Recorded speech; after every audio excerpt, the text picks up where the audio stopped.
Kenya koronga juanga apisaza mago mag piny owacho e kaunti manwa Migori mawuok sub county Uriri.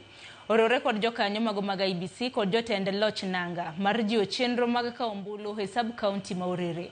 Ma e kinde ma lipot ogol kod duol mano mar IBC. Mayango ni mana kwan ji maromo 3,112 emose kaombulu. Julius Kweto matiyo kod duol mano mar IBC e sub county ma Uriri.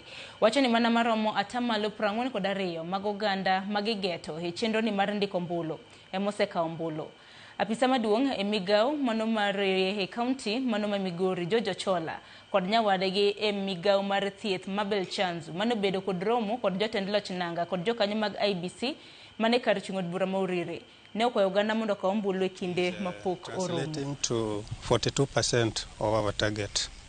So far, according to the initial arrangement, we were given 3 kits per ward, but due to the initiative that we sat with the DCC and the entire team of Ngao for Uriri constituency, we decided that we use these kits now per sub-locations. Wach mar ombulu ni wayudo ka urichwa ka, the turnout osebedo marach kabisa.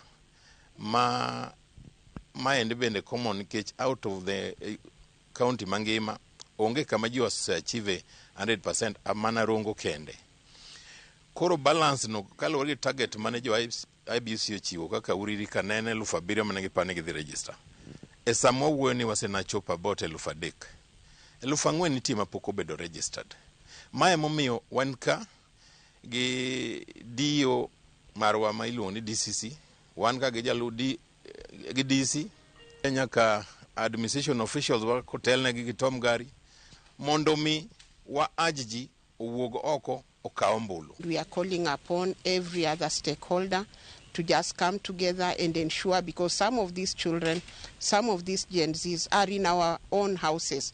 So